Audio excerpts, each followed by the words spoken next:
básicamente. Correcto. Bueno, pues bienvenidos a la sala número 3.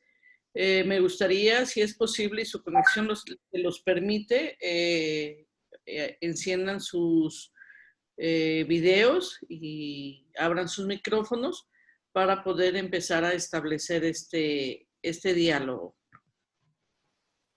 La primera pregunta que tenemos que platicar es cuáles han sido las principales dificultades en los procesos de diálogo y qué mecanismos se han planteado para superarlos. ¿Alguien que quiera empezar este diálogo, por favor?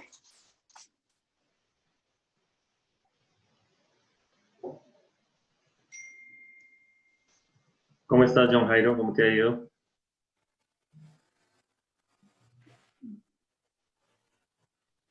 Abran sus micrófonos, por favor.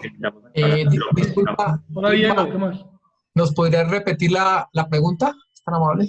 Gracias. Sí, claro. La pregunta es, ¿cuáles han sido las principales dificultades en los procesos de diálogo que han tenido ustedes y qué mecanismos se han planteado para superarlos? Muy amable, gracias.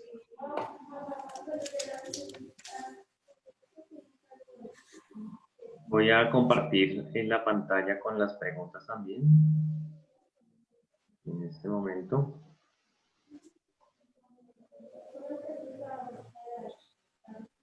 Para que las tengan ahí presentes.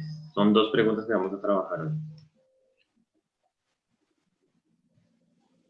Entonces, bueno, la idea de este espacio es que, digamos, como es un espacio pequeño, somos poquitos, entonces que activemos las cámaras como para conocernos las caras, así humanizamos un poco la discusión. ¿Cómo estás, Orlando? ¿Cómo te ha ido? Muy bien, compañero, ¿cómo estás? Desde el resguardo Marcelino Tascón, Colombia. Bienvenidos. ¿Qué más, John Jairo? Buenos días, Diego, Irma y demás compañeros. Muy bien, estamos muy bien.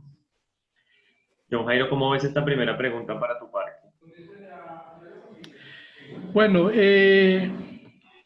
sí, yo creo que de los principales dificultades que se han tenido para el diálogo, bueno, pasan varios momentos, pero uno de esos son como las visiones individuales o los intereses individuales de los diferentes actores y no pensar en la integralidad y en el bien pues, general. Entonces eso en cierta parte dificulta el logro de objetivos, como decíamos o veíamos en la presentación inicial. Yo creo que pues desde la normatividad, todos los países que estamos acá tenemos una ruta ya determinada muy importante, pero el trabajo en lo local, en la ejecución de esa implementación de esa política y normatividad es donde se empiezan a dificultar esos procesos de diálogo y pasan por esos diferentes momentos. Digamos, aquí hemos tenido, como te cuento, esos intereses individuales, de sectores también, por ejemplo, el sector minero en algunas partes, de querer ingresar a las áreas protegidas, en este caso al Parque de Orquídeas, pues porque tiene unos minerales muy importantes en el subsuelo, ¿cierto? Entonces, ese ha sido uno de los principales, digamos, dificultades de los diálogos. Y esa visión, como vuelvo y repito, muy corta de las diferentes también instituciones del Estado en lo local, o sea, llamamos municipios, y incluye corporaciones, frente a esa integridad del desarrollo territorial. Muchas gracias. Sergio, ¿algún comentario? Sí, gracias. Bueno, yo considero que una de las dificultades en los procesos de diálogo y que creo que aún nos cuesta, no sé, tal vez como seres humanos, es de pronto como comprender el enfoque, como ese relacionamiento entre esa comunidad con la naturaleza, finalmente. Creo que también cuando creo que pues muchos actores pueden tener el mismo interés en, pues evidentemente, en conservar, en mantener esa naturaleza, pero cuando finalmente nos acercamos a mantener, a realizar eso, pues un poco pasa por nosotros cómo vemos esa naturaleza y para qué la vemos. Eh, entonces, me parece que ahí surge, dentro de esas visiones de ese relacionamiento lo vemos. Entonces, pues, podemos decir que las comunidades indígenas lo ven de una manera, eh, los, los, los pueblos afro lo ven de otra, y los campesinos lo pueden ver de otra, y evidentemente la institucionalidad lo ve de otra, las mismas ONGs lo ven también de una manera. Me parece que a veces hacer confluir estas diferentes visiones y como que llegamos desde un sesgo de que tengo la razón en torno a cómo es esa relación y tengo de alguna manera que imponerla, y esto es lo que comienza a generar pues de alguna manera todos esos conflictos.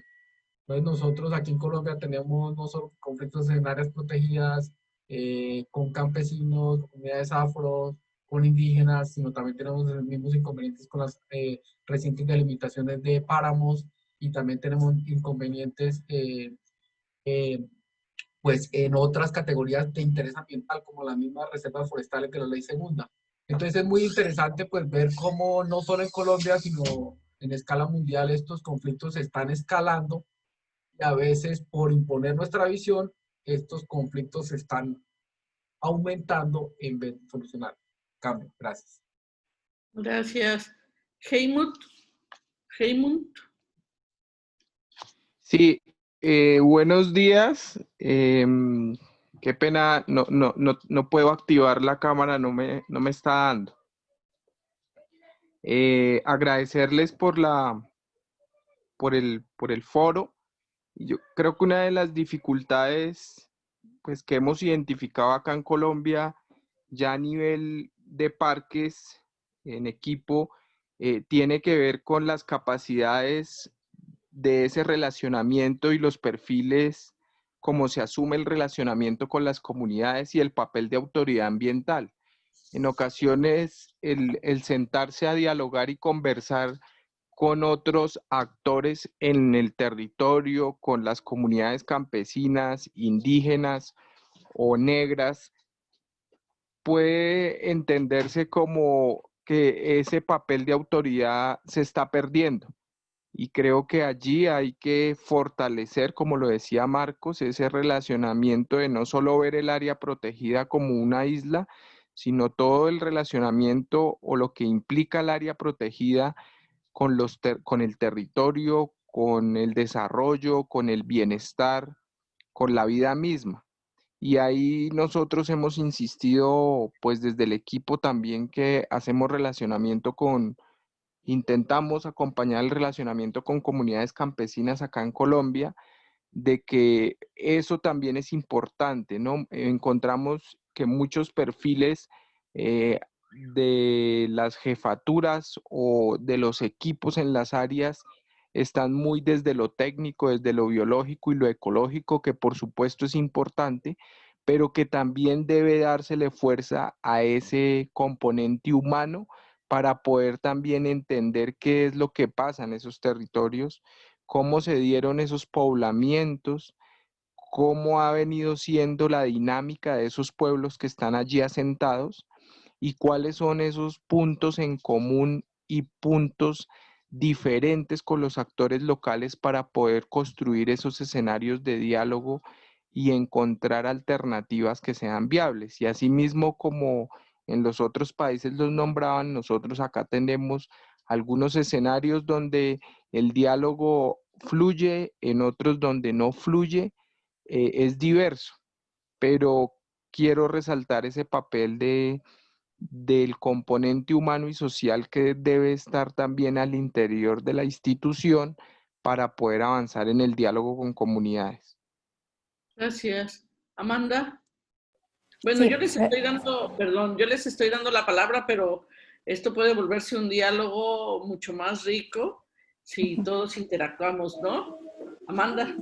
gracias, buenos días, les saludo desde Oxapampa. Bueno, pues yo he podido ver, desde mi punto de vista, yo trabajo en la DIRCETUR, que es una institución que lo que a veces dificulta en el proceso de diálogo son, en ese caso, el tema de accesos y comunicación, porque a veces comunicarte con las comunidades nativas o las personas que viven en las zonas de amortiguamientos de las áreas naturales protegidas es difícil. Nosotros no todo el mundo allá maneja el tema de internet o el tema de celulares. Entonces, los que a veces representan a las comunidades es una o dos personas que viven hacia las ciudades y que ellos vayan y transmitan lo que se ha comunicado, lo que se ha acordado, a veces es poquito dificultoso. El otro tema también es que, aunque ahora ya se ve más el tema de organización, ¿no? El tema de que organizar en asociaciones o en comités para que tengan más fuerza, que ellos puedan ver que las áreas naturales protegidas les puede brindar desarrollo, darles una alternativa que no solo es proteger y no lo topes, ¿no? Míralo y no lo topes, no tales, no uses nada de ahí. Entonces, eso ha sido un conflicto casi inicios que ahora en el tema de Oxapampa ya está cambiando ese tema. Se está viendo que le están dando oportunidades, puedes hacer turismo, puedes mejorar tu calidad de vida haciendo apicultura, de repente reforestación. Entonces, esas alternativas que hoy en día, que hace 10 años no se veía, está dando fuerza a que la misma población o las comunidades nativas entiendan que las áreas naturales protegidas es algo que les beneficia, porque las comunidades nativas en parte de Oxapampa, por ejemplo, antes ellos se dedicaban al consumo, iban a los ríos y sacaban sus alimentos, pero ahora ya no, por el tema de contaminación o por el tema de mucha recolección. Entonces, todo ese proceso yo pienso que al año 2020 de reconocimiento como reserva de biosfera ha hecho que sí mejore el proceso de diálogo, que no era mucho, ahora sí ha mejorado y ya se está tomando más fuerza y más importancia el conservar o tener un área natural protegida. Bueno, eso sería lo que les podría informar. Carla.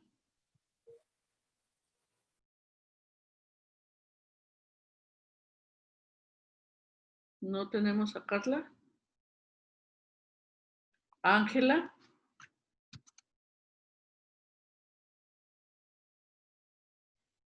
Parece que no. Orlando podría ser. No. Bueno, ¿pudiera ser Orlando, por favor? Orlando, nos decías que estás ¿desde qué comunidad indígena estás? Bueno, muy buenos días. En este momento estoy en el resguardo Marcelino Tascón, suroeste antioqueño, Colombia, ¿sí? La verdad, muy complacido de participar en este intercambio internacional. Es mi primera vez, pero me ha gustado bastante, ¿sí? He venido acompañando el proceso de consulta previa desde la Organización Indígena de Antioquia, OIA, conjuntamente con el Convenio de Parques Nacionales Naturales Las Orquídeas. Yo creo que los principales, digamos, dificultad que se presenta en todos estos procesos es, digamos, que con la conformación de líderes indígenas que trabajen y que luchen por el bienestar de los territorios indígenas, ¿sí? Los sitios sagrados. Hay que tener en cuenta que para superar estas dificultades es importante que las organizaciones nacionales, regionales, ¿sí? tengan en cuenta la formación de los grandes líderes que hay en las comunidades indígenas y que son los principales enlaces para seguir luchando estos procesos. Muchas gracias. Muchas gracias. Yo he estado tomando algunos apuntes de todo lo que han estado hablando cada uno de ustedes y no sé si les parezca que las principales dificultades que yo veo que han ustedes planteado son que los intereses individuales prevalecen muchas veces sobre el interés común de las áreas protegidas y eso dificulta el intercambio y el ponerse de acuerdo. También los diferentes puntos de vista o de las visiones que se tienen, dependiendo del grupo de que se trate, y la forma en que han ustedes superado o cada quien ha tratado de superar este asunto de los procesos de diálogo es estableciendo diferentes escenarios para poder realizarlos, ¿no? Desde, como nos decía Amanda, el establecer el diálogo con las comunidades de qué cosas se pueden hacer y qué cosas no se pueden hacer. ¿Creen que hay algún otro mecanismo que ustedes tengan que hayan planteado o que se estén llevando a cabo para poder cerrar esta primera pregunta? Es una pregunta abierta a todos, el que guste contestar.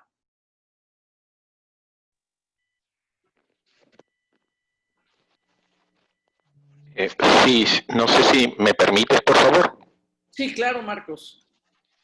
Mira, en nuestro caso creo que una de las principales dificultades que hemos tenido es que por lo extenso del territorio y por la ubicación que tenemos de estos lugares son muy poco accesibles, ¿no? No solamente en el tema comunicacional, sino también en el tema físico. Entonces, muchas de las personas con las que trabajamos sienten una falta muy fuerte de la presencia del Estado.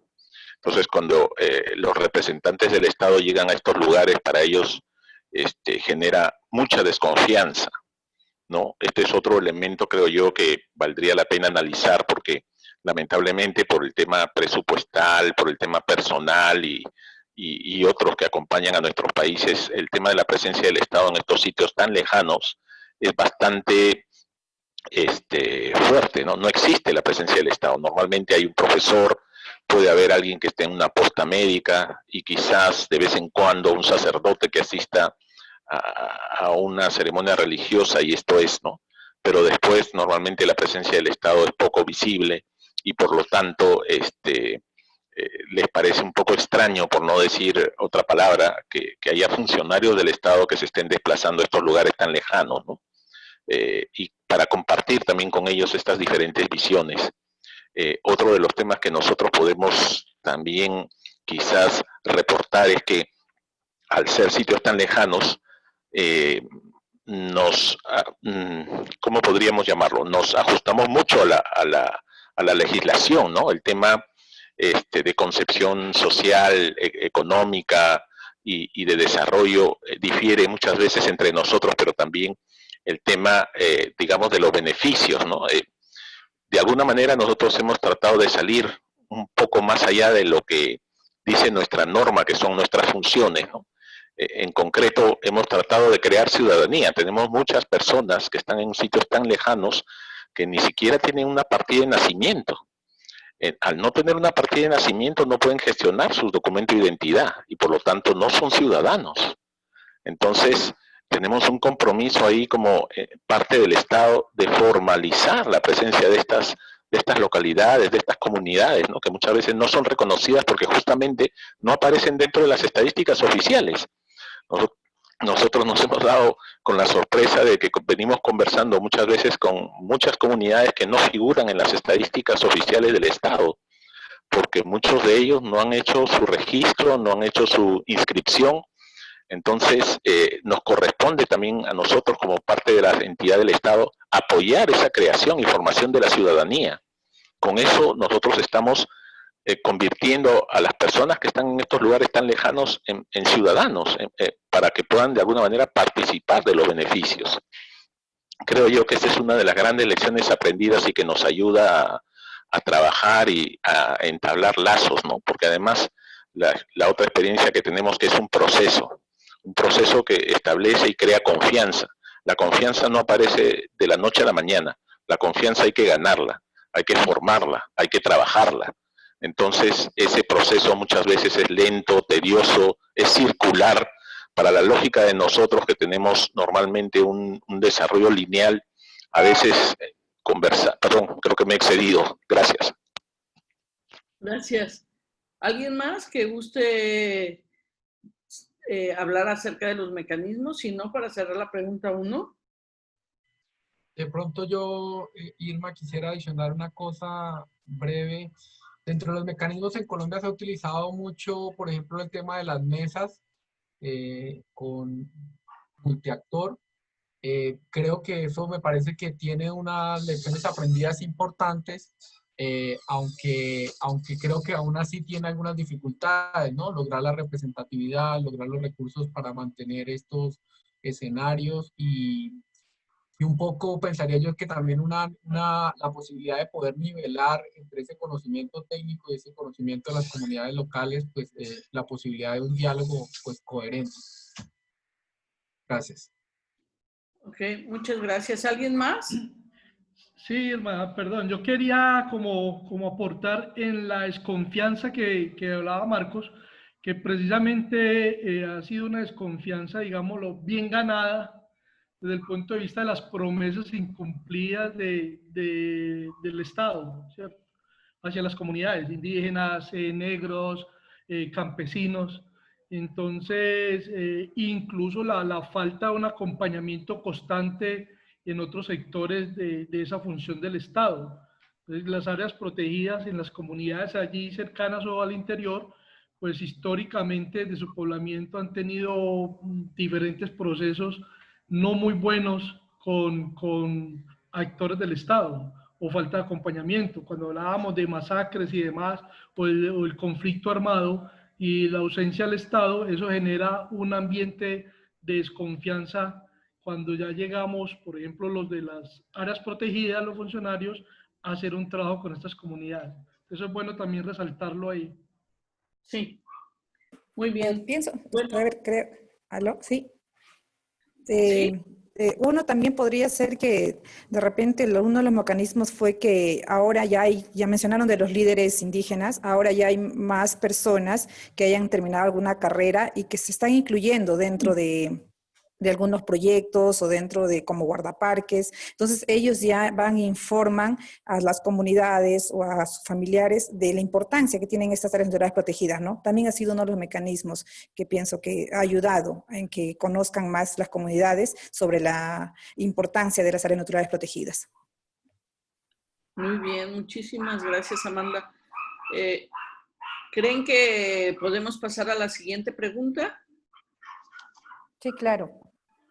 Muy bien. Bueno, entonces la siguiente pregunta es, ¿los comités de gestión e instancias similares presentadas en el intercambio han sido una herramienta efectiva en el relacionamiento con los actores identificados en el manejo del área protegida y en el cumplimiento de los objetivos de conservación?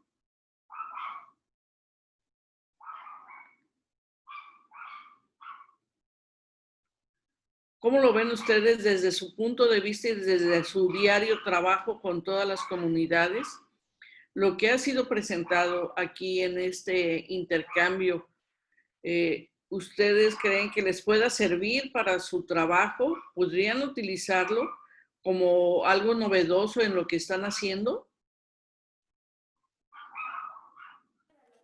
Particularmente sí, me he escuchado de Costa Rica y de los demás países que ellos trabajan mucho con el tema de ecoturismo. Entonces, de repente es algo que en el tema de Oxapampa o Perú falta incluir más en las áreas naturales protegidas, ¿no? Y que es una alternativa para poder dar ingresos o una actividad económica de que valoren su cultura, el tema de la artesanía, entonces el tema de valorar los recursos naturales que se tienen. Sí, a mí sí me ha servido bastante, yo agradezco por la invitación a este foro.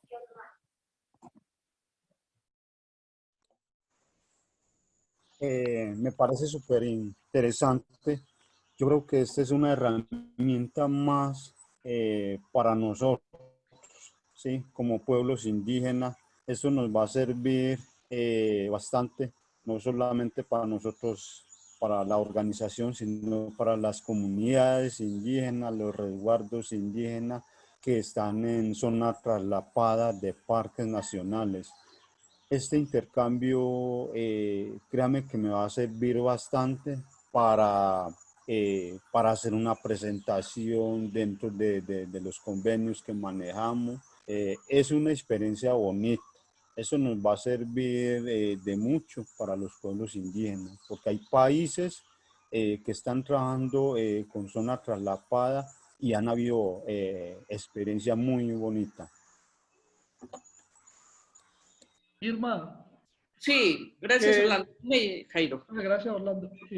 Irma, yo te quería hacer como una pregunta al respecto de lo que tú explicaste ahora, de que los consejos asesor en un punto determinado, un área protegida determinada en México, pues estaba como en contra del área protegida, ¿cierto?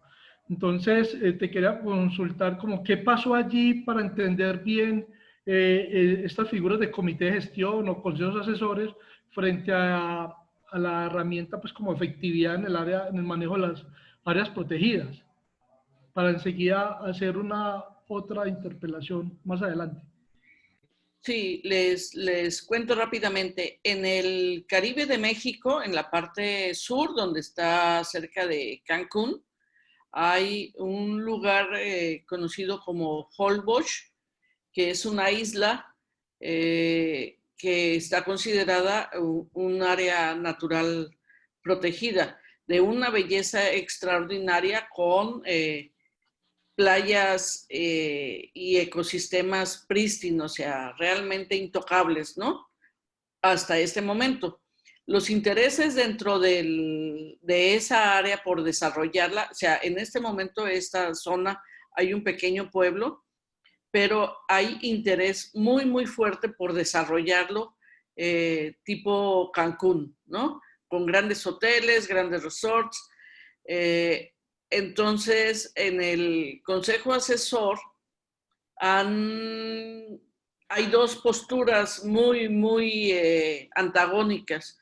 Una, la parte que quiere que Holbox siga siendo lo que es hasta este momento, como un pequeño paraíso de conservación, toda la isla, y la otra parte del consejo, que es la que quiere desarrollar y que son dueños de las tierras que han estado comprando básicamente todas las tierras de la isla para desarrollo, y estas dos partes se están confrontando fuertemente. Entonces, esta parte que quiere desarrollar, la única forma que ha encontrado, porque se les ha negado todos los permisos para hacerlo, es demandando al gobierno federal y al área protegida para que se les permite el desarrollo. Ahora bien, hay que decir algo que es muy importante. Estos desarrollistas vienen de fuera, no viven en Holbox. Y la gente de Holbox, que es la que se niega a que esto sea desarrollado en esa forma tan masiva, son los que viven en la isla, ¿no? Entonces, las posturas dentro del consejo asesor son sumamente agresivas y complicadas, y ahorita ya están en instancias de juzgados, haciendo todas las denuncias y las demandas, ¿no? Por parte de los dos grupos. Y esos dos grupos se enfrentan cuando se reúne el consejo asesor.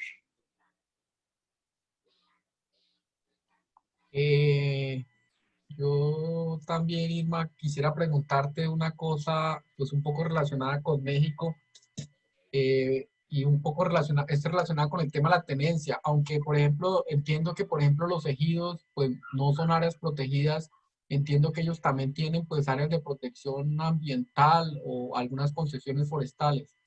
No sé si tengas algún comentario con respecto a esto. Y pues también me llama mucho la atención en el sentido de lo que decía Jaime, ¿no? Porque si también pues estas áreas protegidas no tienen algunas iniciativas de conservación por parte de las comunidades locales y cómo se integran. Eso te Sí, quería preguntar, gracias. en México, el esquema de lo que se llama el modelo mexicano de áreas protegidas es que un decreto de área protegida cae sobre un territorio y ese territorio puede tener muchos mecanismos de apropiación de la tierra o del territorio, ¿no? Pueden ser ejidos, puede ser propiedad privada, puede ser territorio comunal, puede ser terreno de la nación, pero no importa el estatus que tenga, el decreto de área protegida prevalece sobre todos ellos y tienen que cumplir lo que dicen los decretos de área natural protegida. O sea, aquí en México no se expropia la tierra para hacer el área protegida, ni las zonas núcleo, ni las zonas de amortiguamiento, digámoslo así. Entonces, lo ideal y lo que se ha hecho en últimas fechas es conciliar con las personas estas áreas naturales protegidas. En el pasado no ha sido así, entonces hay muchos decretos en donde pesa el área protegida y las restricciones que tienen según las áreas y según la denominación que se hace. Ahora bien, hay otro esquema de conservación que son las áreas voluntariamente conservadas y estas son, a final de cuentas se consideran también áreas protegidas, pero son las áreas que la gente voluntariamente ingresa a la conservación por 5, 10, 15 años. Entonces, esto se hace, normalmente son bosques, y se realiza algo que se llama pago por servicios ambientales para que las comunidades puedan conservar su bosque íntegro, no haya tala, etcétera, y se les hace a cambio un pago por esta conservación. Ellos tienen que estar trabajando el bosque para conservarlo en buen estado y se evalúa anualmente, pero hay un pago de por medio a través de esto. Y también dentro de estas áreas, Marcos? dentro de estas áreas voluntarias, Sí, mi amor.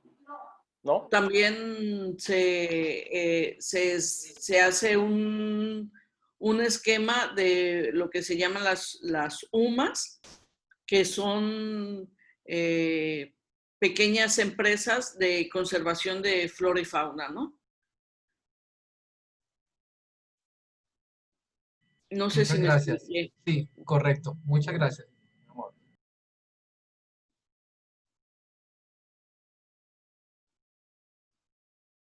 ¿Alguien más, por favor? ¿Quién más? Yo tenía alguna otra intervención, Sí, pero sí, ¿quién más va dime. a hablar? Ah, bueno. Sí, hermano, lo que pasa, yo veía que si bien las herramientas, las figuras son importantes, el comité de gestión y el consejo asesor en México, yo hice una pregunta cuando los compañeros de Perú expusieron sobre los comités de gestión referente a si la decisión de los comités era vinculante, digamos, y obligatoria frente a las áreas protegidas y respondieron que sí. Entonces, ahí preocupa, o al menos no sé si estoy en un error, pero me preocupa es lo que tú acabas de poner el ejemplo en México. Porque entonces si ante una decisión, un interés particular de cierto sector o ciertos sectores desde el punto de vista económico, pues se puede cambiar digámoslo así, una misión y unos objetivos de conservación de las áreas protegidas, de una plena conservación a una explotación económica, ya sea turística o, bueno, no sé si es minera, en fin. Entonces, ahí sí hay diferencia entre las visiones y eso, los diferentes comités de gestión o consejos de asesores pueden tener ese, digámoslo así, peligro, si se quiere poner la palabra, frente a lo que tenemos en la conservación ambiental. Sí, la única ventaja que tiene México es que los consejos asesores no son vinculantes, ¿no? En México no, son asesores. Por eso se llama consejo asesor, ¿no? Porque asesoran a las áreas y se toman las mejores medidas que se consideran, ¿no? Entonces, pero no son vinculantes. Sí, Irma, no sé si me permites de repente aclarar un poco el tema con Jairo. Sí. En nuestro caso en Perú, el tema del comité de gestión, por eso mismo están representados por grupo de interés, ¿no? En este caso, nosotros lo que veríamos es que en el ejemplo que tú nos has dado, hay un grupo de interés que puede ser el tema de turismo. También tenemos otro grupo que representa a las comunidades, otro grupo que representa a los valores históricos, culturales del sitio. Entonces, una de las ventajas del comité de gestión es que nos permite trabajar con varias agrupaciones. Entonces, el acuerdo del comité de gestión tiene que ser concebido o tiene que ser realizado por mayoría simple en algunos casos. Nosotros en Perú acá tenemos el caso de Machu Picchu, que en algún momento se nos presentaron pues 400 representantes de turismo, ¿no? Tratando de hacer un poco lo que tú mencionas. Oye, esto tiene que ser un territorio liberado. Acá nosotros venimos trabajando hace muchísimos años. Nos ha costado mucho fortalecer y trabajar este circuito y este lugar turístico. Entonces toca hacer lo que nosotros queremos. Entonces hemos dicho, mira, ¿sabes qué? Ustedes son un grupo dentro del comité. Está el grupo de las comunidades, está el grupo del patrimonio mundial, está el grupo de trabajo con agricultores y con productores, está el grupo, etcétera, etcétera, ¿no? Entonces, un grupo no maneja el comité. Los acuerdos y el trabajo que se hace con el comité va a depender de una opinión consensuada y trabajada en conjunto, ¿no? Y el rol que desempeñamos nosotros es justamente Secretaría Técnica, donde te decimos hasta dónde puedes llegar y hasta dónde no. Nosotros enfrentamos el tema que tú nos has mencionado permanentemente, ¿no? Porque tenemos grupos de interés que quieren pues desarrollar un turismo invasivo, totalmente permisible, ¿no? Y permanentemente les hemos explicado que hay otros destinos turísticos que más bien se sitúan en que te digo, categorías, ¿no? Tenemos lugares muy interesantes para trabajar en esos ejemplos. Uno de ellos es Galápagos. Para poder tú ingresar a Galápagos necesitas inscribirte 2 años antes, porque hay una capacidad de carga que te dice hasta dónde puedes entrar, cuánta gente puede ingresar, etcétera, etcétera, ¿no? Entonces, hay una reglamentación, hay todo un procedimiento para establecer la capacidad de carga. Y 2, lo que se busca son ciertos nichos. No necesitamos pues grupos enormes y gran cantidad de gente, ¿no? Ese es el concepto turístico del siglo pasado. Hoy en día estamos tratando de llegar a estos nichos que son sumamente selectivos, que lo que hacen fundamentalmente, y tenemos algunos ejemplos, por ejemplo, son gente que son científicos, investigadores, y que su rol y su visita obedece a conocer, a investigar un poco más sobre cierto tema, y entonces ese tipo de nichos también es muy atractivo y muy interesante, ¿no? Y la cosa que nos ha generado muchísimas, que te digo, satisfacciones es que este grupo está dispuesto a pagar, ¿no? Una cantidad que tranquilamente supera este turismo masivo, ¿no? Que siempre es el problema que tenemos, creo yo, en América Latina y el Caribe, de masificar las cosas, ¿no? Porque de esa manera, pues, los ingresos caen de una forma pues abundante, sin mayor preocupación, ¿no? Sin definir reglas y compromisos de estandarización y de compromisos reales, efectivamente, ¿no? Pero existe también este turismo de nichos que te permite con muy poca cantidad de gente, ¿no? Generar ingresos muy grandes, pero hay que hacer el esfuerzo, hay que invertir, hay que desarrollar ciertas actividades y como te digo, gracias a Dios en algunos casos ya lo estamos logrando nosotros, pero permanentemente estamos viendo este tipo de ejemplos, ¿no? Que turismo invasivo, muchísimas construcciones, muchos vehículos, muchos puertos, helipuertos inclusive, ¿no? Para atraer a la gente y estar ahí. Entonces, de lo que se trata es de mudar a un turismo menos invasivo, mucho más selecto, y hacer actividades, sobre todo con colegios y universidades, para darles también la oportunidad de conocer parte del patrimonio del país, ¿no? Que no solamente eso es para los extranjeros, sino también para los ciudadanos del país. Gracias. Sí, totalmente de acuerdo contigo, Marcos. Creo que este ejemplo que les digo que es el peor ejemplo de México, se contrasta con muchos excelentes ejemplos que también tiene México, con esto que tú acabas de explicar justamente, ¿no? O sea, yo les pondría como ejemplo el